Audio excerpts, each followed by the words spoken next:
Welcome to the Love, Sex and Freedom podcast. This is where you're going to discover how to bring awakening into the body and into everyday life through powerful tantric teachings. Get ready to release, open and step into your true power.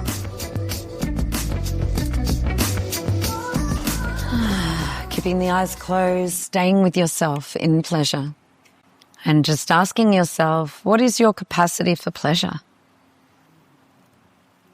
We've talked a lot about capacity for pain, and today is going to be focused on our capacity for pleasure and what comes up in that, and for our clients. So just asking yourself that question, how much capacity do I have to feel good? To feel good, to be rippling with pleasure, not just in the bedroom, but as I meet not just the flame that burns me to truth through pain, but the flame that burns me to truth from pleasure when we breathe in the beautiful ocean as we're watching the sun rising. Can that burn us into the truth of our essential nature, which is love, when we truly receive what the flame of life has to offer us? So feeling that beautiful open flower that Lorinda so beautifully guided us into,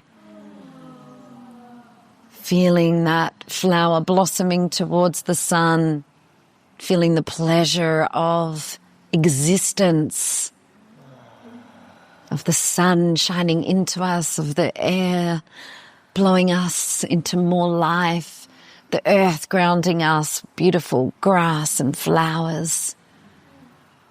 Can we be like children, in awe of what's around us, receiving it into our bodies and remembering who we are through that as well. Through that as well.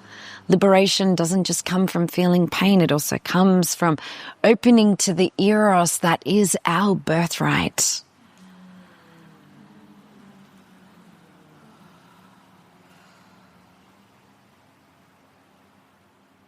And if you were never told this from your parents, I'm going to reparent you, and I hope you pay this forward to your clients. Sexuality is beautiful. It's not something to be hidden behind closed doors. Your moans are nothing to be ashamed of. Your affection with people is nothing to be ashamed of. Can we open to the body dance being just as accepted as a meeting of consciousness, a meeting of hearts? Can we feel the three grunties, our sexuality, rotate the hips, our heart, feel your heart and the openness in your heart, your consciousness and your connection to God. All three are part of your divinity. All three make you whole.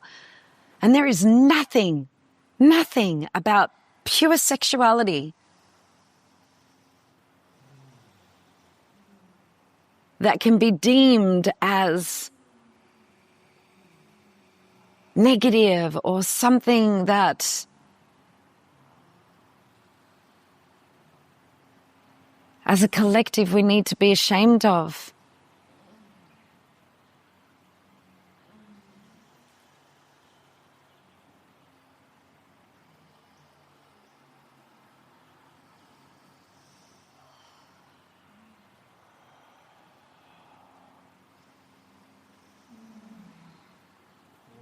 My prayer for each of you and for this world is that we see more Eros.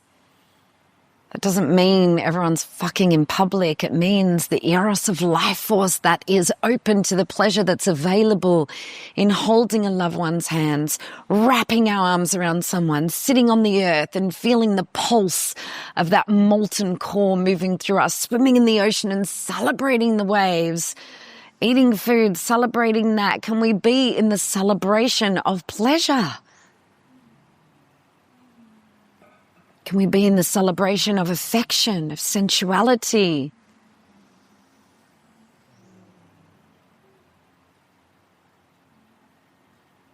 So if your parents never told you this, I'm here to tell you. And I never told my children this verbally, but I definitely told them through every action and every breath. I am a sexual being. I am a sexual being. And I will moan proudly. I will let you know mum and dad are making love now without shame.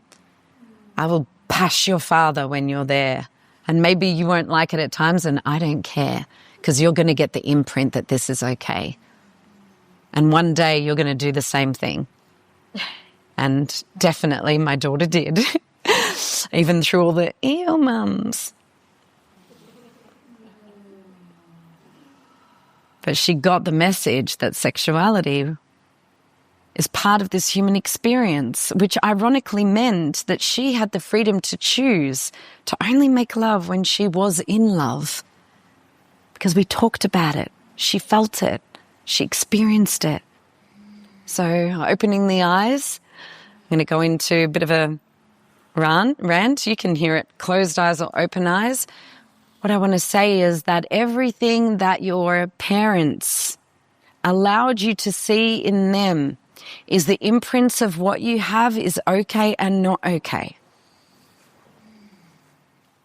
When you're angry in front of your children in a way that it's not harming them, obviously, they learn it's okay to be angry. When you cry in front of your children, when you're erotic in front of your children, whatever it is, how much wholeness did you grow up with? What parts were celebrated? What parts were allowed to be there? And how much of you was allowed to be there? When were you given attention? Positive attention and presence? Just when you were doing good according to their mentality? Or could they be present to all the parts of you?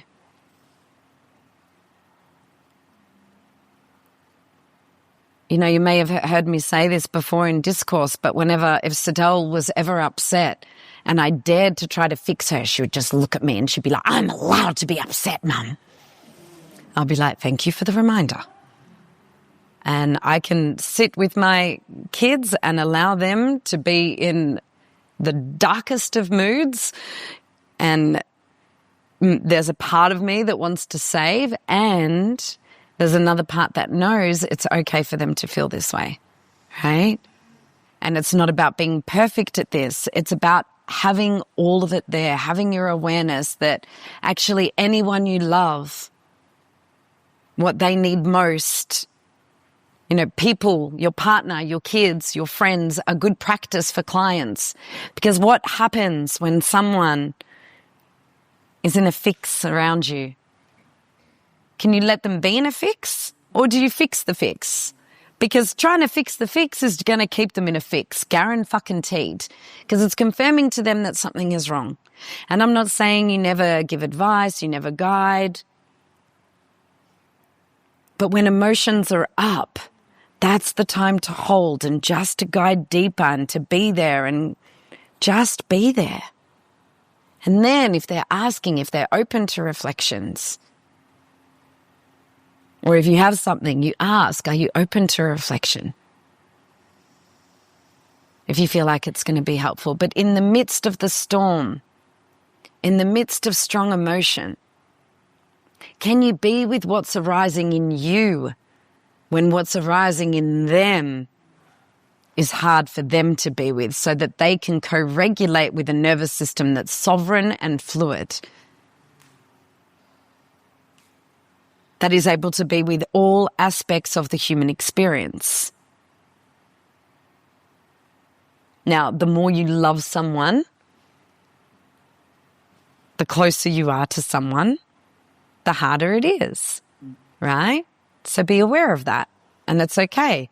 And then when your shame comes up, when you can't hold someone, you feel that shame. Now, here's the thing.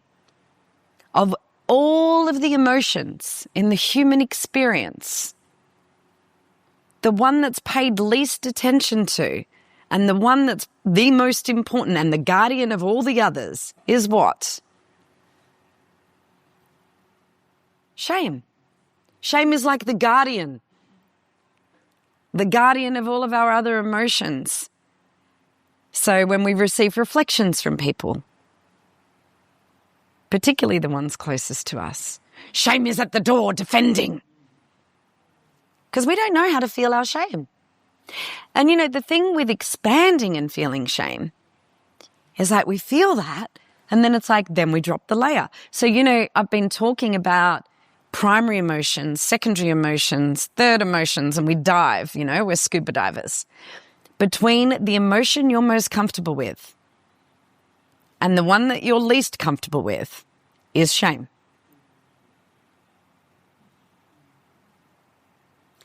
And what I find in working through my shame is that sometimes actually feeling my shame makes me realize, fuck, I could have done that better. We actually never know when we could do something better if we don't know how to feel our shame. Because we're so not wanting to feel it that we're in fucking denial of it. And we're like, no, I did everything right. I was perfect because I don't want to feel my shame. Sometimes we fuck up and we're feeling shame because we know we've fucked up. And then we can create repair. Whenever I couldn't hold Sadell, I would always come back to her room and say, I'm sorry. Or most of the time I didn't even leave because she would demand my full presence. I remember there was a time I told her that we were moving house and I was so scared to tell her because, she at another stage said to me, I can't live in suburbia anymore, Mum. We need to move on to land. And I'd been driving her to and fro so she could, be with her horses and I had friends driving her. And we were sitting down. I'm like, I'm going to India. I need to deal with this when I get back. She's like, no, we need to deal with it sooner because you're going to India. I'm the one stuck at home when you travel and I need land. I'm like, oh, okay.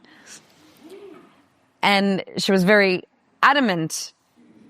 And then we moved to land. She was so much happier. And then Tees and I were parenting Jaleb and he was supporting me to really prioritize my connection with him. And there was a big time of re-choosing him. Long story, but this was part of it. And we were driving an hour to take him to Fremantle from Swan Valley to basketball, driving him to Mundaring to catch. It was crazy, so much driving. And he wanted to be around his friends. And I'd always prioritized what she needed, but now she was 18. So I said to her, love, we're going to move to Fremantle.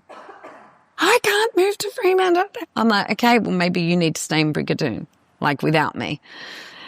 And of course it turned out to be the best thing for her, for me, for both of us. But she was having a full reaction to that, of course. But I had so much guilt and shame around this decision, especially when I saw her upset, that I just went straight into positivity and this is all we're going to look back on this. And she's like, Mum, I just heard that I'm not going to be living with you and you're moving away. She was ropeable that I would dare go anywhere. I'm like, okay, you're right. And then I just allowed her full experience. But if I couldn't feel my shame in that moment, which is where I went to be able to hold her, I would have had to either leave the room or wait till she was ready for my positivity and spiritual love and light. She said whenever I would try and throw that on her too quickly, she'd be like, fuck you, Mum. So I held her through it. She felt what she needed to feel and then she got on with it. And then she said, yeah, I know it's going to be the best thing, afterwards, and then admitted that it was the best thing. But these important turning points in life that we go through where someone close to us is transitioning or someone close to us is having an experience that's difficult. And if it's us that has created that, expand into that shame and allow it, you wouldn't believe the magic that happens. And then eventually I cried with her, because underneath that defiance and defense is like, oh, I was really sad that I couldn't just give my children both what they needed at the same time.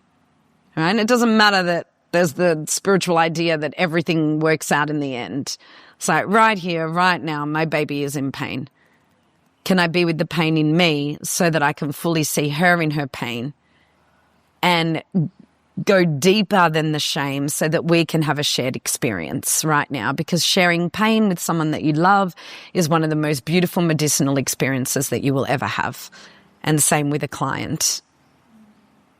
Nothing ever needs to be different than the sensation that's arising here and now. And when we allow that, it passes. When we don't, it stays stuck.